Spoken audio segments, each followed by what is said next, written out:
Arkadaşlar merhaba. Bugün arkadaşımın Dyson Gen 5 Dedect süpürgesini inceleyeceğiz.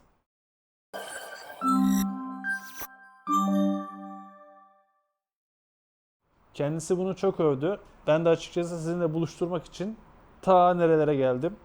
Maltepe'den Kartal'a kadar motosiklet yolculuğu yaptım. Bu arada motosikletin de hala uzun kullanım testleri devam ediyor. İzlemek isteyen kanalımda zaten videoları var. Şimdi hızlıca başlayacağım arkadaşlar. Şöyle alıyorum hatta kamerayı. Arkadaşlar şimdi kutunun içerisinde bize neler geliyor? Öncelikle bir koltuk başlığı. Bu materyal olarak bayağı sağlam. Zaten diğer ürünlerin yani diğer Dyson modellerin de içinde geliyor ama bu biraz daha geliştirilmiş hali. Halıyı veya koltuğu hafiften döve döve temizleme yapıyor. Bunları size hızlıca bahsedeceğim. Sonrasında asıl cihaza geçeceğim. Bu zaten görmüşsünüzdür. Diğer marka modellerde de şekil farkı olsa da kenar köşe süpürmede kullanabileceğimiz bir başlık. Bunu da kenara ayırıyorum. Klasik şarjımız. Bütün hepsinde aynı bu. Bir de boruyu katlayan, koltuk altlarına daha rahat ulaşmamızı sağlayan bir tertibat, bir parça. Bunu da kenara bırakıyorum. Bunların açıkçası fazla bir teferruatı olmadığı için bunları kenara ayırdım. Asıl önemli olan başlıklarımıza geliyorum. Asıl Dyson'ı Dyson yapan yani. Şimdi burada görmemiz gereken ilk başlığımız Dyson'ın döve döve temizlik yapan başlığı. Şu an materyal kalitesine baktığımda yani ben bozulmam diyor. Sağlam ve ağır bir parça. Diğer süpürgelerden de aşina olduğumuz yine lazerli başlık ve cihazımız. Şimdi cihazımızı şöyle inceleyeceğim. Hemen kameramı ayarlayıp geliyorum. Evet, şimdi çekimimize devam ediyoruz arkadaşlar. Lazerli başlığımız, görülmeyeni gören başlık. Ortalıktaki gözünüzün görmediği, hatta sabah süpürdüğünüz yerde akşam ne kadar toz olduğunu saptayıp evinizi temizleyebileceğiniz bir başlık. Bunun testini az sonra sağlayacağız. Gerçekten inanılmaz şeyleri gösteriyor. Bunu hemen eski yerine bırakıyorum. Şimdi bu tertibatta arkadaşlar şöyle yapacağım. Ana makineye bağlanıyor bu arkadaşlar. Ana makineden koltuk altlarını süpürmek için bölünen bir mekanizma. Nasıl işliyor derseniz hemen şunu alalım. Şurada göstereyim. Ana makine demiş gibi düşünün. Büyük sopanın yani büyük ucun içerisine bu küçük uç. Küçük ucun üstüne bu. Şu şekilde dik süpürme işlemini sağlayabiliyorsunuz. Ana makinenin de şurada olduğunu varsayın arkadaşlar. Şimdi ağır olduğu için hiç onunla uğraşmadım. Şuradaki sarı butonla bunun bükülmesini sağlıyorsunuz. Yani şöyle düşündüğünüzde bu alt köşe bucak yani eğilmeden temizlik yapabilmenizi sağlıyor. Bunu arkadaşlar hemen ayırıyorum tekrardan şu parçamızı. Bunu zaten direkt makinenin ucuna takabilirsiniz. Koltuk başlığı veya araba süpürmek için ideal. Bunu da alıyorum. Alamadım. Evet. Şu başlık işimize yarayacak. Onun için bunu ucuna geri takıyorum. Uzun başlık yani sopamızda işimiz yok. Bunu da kenara bırakıyorum. Bu da halı başlığımız arkadaşlar. Bunu döve döve halınızı temizlemek adına oluşturulmuş bir başlık. Şimdi arkadaşlar ek bilgiler de aldım. Bu başlığın bir özelliği de modları var. Ön tarafta artı ve eksi görüyorsunuz. Bu gücünü arttırıyor. Yani halıya son raddede yapışmasını sağlayabiliyorsunuz. Ve bunun içerisinde ek olarak ne anlatabilirim size? Burada halı, üzerindeki kıl, topak ve benzeri her şeyi toplayabileceğiniz ve burada da zaten göreceğiniz üzere saç dolaşması bu tip süpürgelerde çok başınıza bela olur. Onları rahatlıkla temizlemenizi sağlayabilecek bir yapısı var. Bunun da testi az sonra gerçekleşecek. Bunu da kenara bırakıyorum. Şimdi süpürgemizin yani ana makinemizin kendisi burada. Üstünde ayarlayabileceğimiz alanımız var. Modlarımız var. Diğer Dyson modelleriyle aynı ama bunda güç çok daha yüksek tabii ki. Toz haznesi dediğimizde toz haznesi özellikle temizlemedik. Nasıl boşaltılabileceği konusunda dediğim gibi videoda yer vermek adına. Ve kapasitesi diğerlerinden çok çok daha fazla. Yani bunu doldu boşaltalım, temizliğe devam edelim derdiniz yok. Bu rahatlıkla belki sizi 3-4 gün çok kirli evlerde götürebilecek, idare edebilecek bir hazne. Boşaltması da çok basit. Şuradaki kolçak, kopça artık ne dersek herhangi bir poşete koyup şöyle ileri ittirdiğimizde silah gibi bakalım dışarı dökmeden bütün hazneyi açıyor. Geri kapattığımızda da şöyle kapatıyoruz. Aslında basit. Bakın şöyle ben biraz acemiyim konuda. Tık diye boşaltıyor. Akabinde kapatıp kapatıyoruz. Makinemiz tertemiz. Poşetimizi de hemen çöpümüze atabiliyoruz. Süpürmek için hemen şöyle kısa ucumuzu ayırmıştım. Bunu tekrar ucuna takıyorum. Sizinle öncelikle parke yüzeylerde nasıl bir performans gösterecek onu göstereceğim. Hemen şöyle alıyorum. Ayağa kalkıyorum arkadaşlar. Makineyi de alıp şimdi gözümüzde gördüğümüz bir alan şu an için yani benim gördüğümde pis olarak görünüyor. Arkadaşım da şu an zaten pis zaten diyor ama tabii gözle görülmüyor. Karşımıza ne çıkacağını az sonra göreceğiz.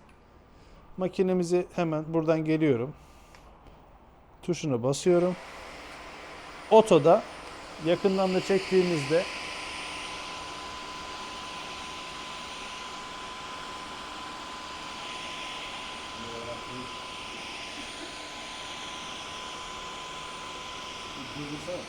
böyle rahatlıkla süpürdük. Bunun detaylı olmasını düşünmeyin. Çünkü zaten bu standart. Yakından çektiğimizde de bu şekilde bir performansı var. Şimdi ev içerisinde tozlu alanları bulmak için evi geziyorduk ve şimdi test yapıyoruz arkadaşlar. Işığı da kapatacağım. Başımıza neler geleceğini siz görün. Evet.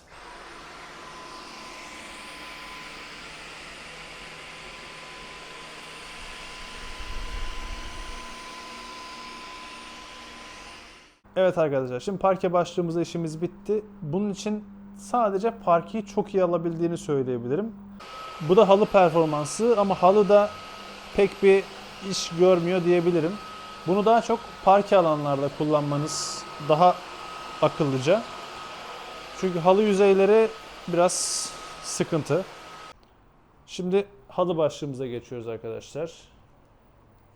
Evet, bunu çıkarttık. Bunu takıyoruz. İşi iki kişi yapma sebebimiz video çekmenin biraz zor oluşu. Yoksa kullanımı, parçalaması, bir araya getirmesi çok basit. Şimdi arkadaşlar halı başlığımıza geçmemizin sebebi şu. Deriyle halıyı süpürme ihtimaliniz çok zor. Lazer başlığı halıda hiçbir işe yaramıyor. Asıl halı başlığı bu geniş olan, o saçların dolaşmasını engelliyor olarak da anlattığım parça. Şimdi onun da testini sağlayacağız.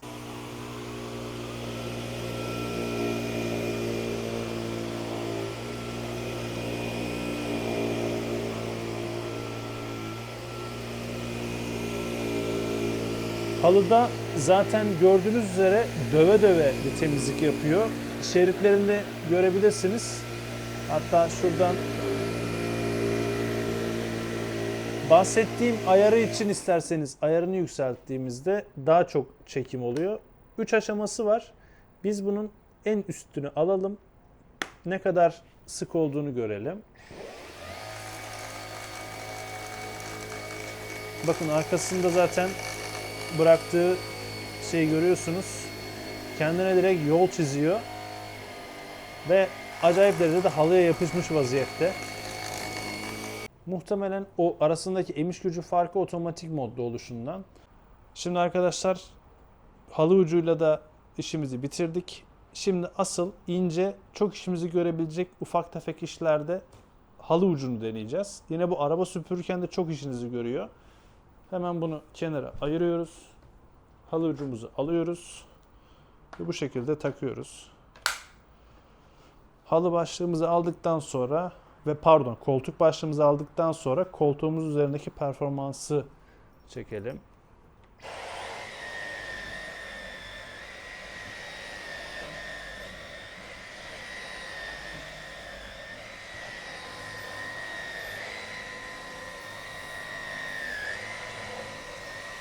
Burada zaten göreceksiniz yine fırçaların izleri koltuk üzerinde görünüyor. Çok temiz bir vurma hissiyatı var. Yani hatta şöyle gösterirsem size arkadaşlar. Hafif hafif ince ince vura vura temizliğini sağlıyor ve emiş gücü gerçekten önceki modellerinden çok fazla. Arkadaşlar şimdi koltuk altı için kullanılan o bükülen başlığı deneyeceğiz. Yani şunu. Hemen bunu şöyle yapıyoruz. Bunu buna takıyoruz. Bunu da buraya takıyoruz arkadaşlar. Bastırıyoruz. Şimdi tertibat olarak şu şekilde oluyor. Göstereyim hatta.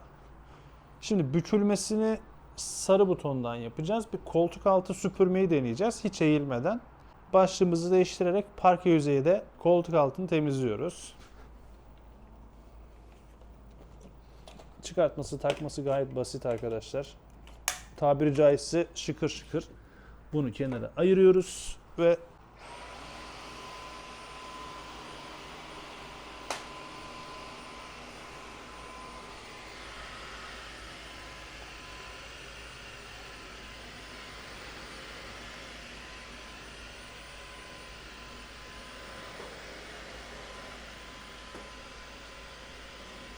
minimum eğilerek şu an temizliğimizi koltuk altlarında yapabiliyoruz. Yerde kayış hissiyatı da tekerleklerinden dolayı çok iyi. Zaten öne doğru dönen bir süpürgesi olduğu için hareketini ileriye doğru daha rahat yapıyor. Emiş gücü de çok iyi olduğu için yer üzerinde dediğim gibi en ufak bir tortu, pislik, kıl, tüy hiçbir şey bırakmıyor. Buna emin olabilirsiniz arkadaşlar. Kaldırıp dik tuttuğumuzda da eski halini alıyor. Sarı butonla biz o butonu kırana kadar arkadaşlar. Şimdi bu ince ucumuz vardı. Monte ederken yine incelemiştik az da olsa. Şöyle bir ucumuz var. Ucunda püskülleri olan.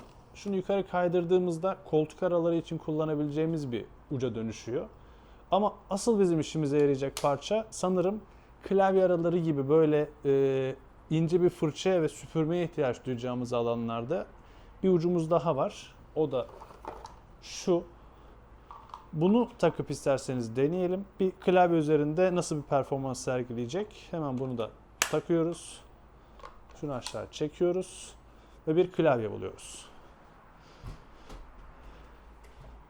Hemen şunu alalım. Bunu da kenara ayıralım. Evet, bir klavyemiz hazırda var. Bir de ışık tutup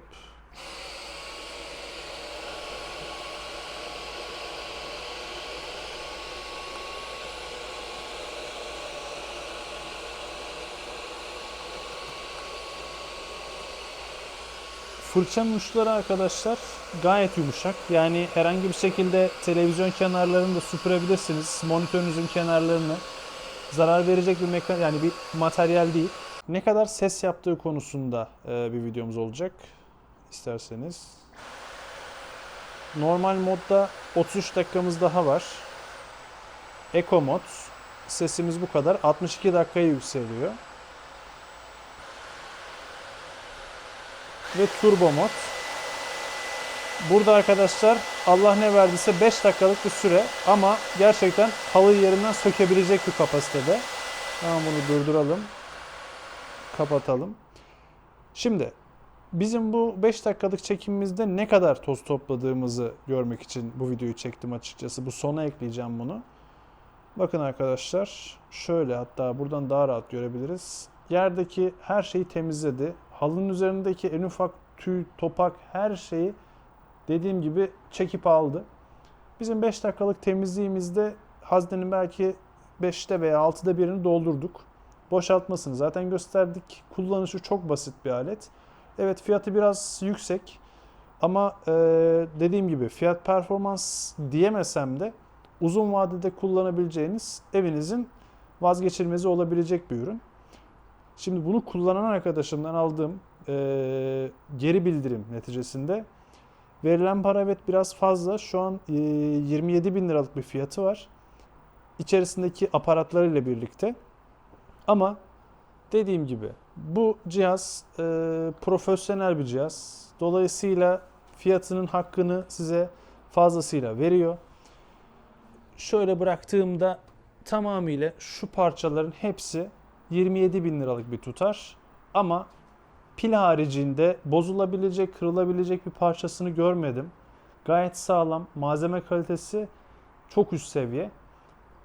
Bunun için yine arkadaşımdan aldığım dönüş neticesinde tercih eder miydim? Tercih edebilirim. Çünkü kendisi çok memnun.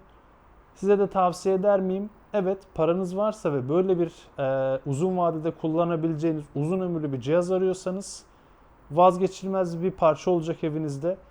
Beni izlemeye devam eden arkadaşlar beğenmeyi ve abone olmayı unutmayın. Teşekkür ediyorum.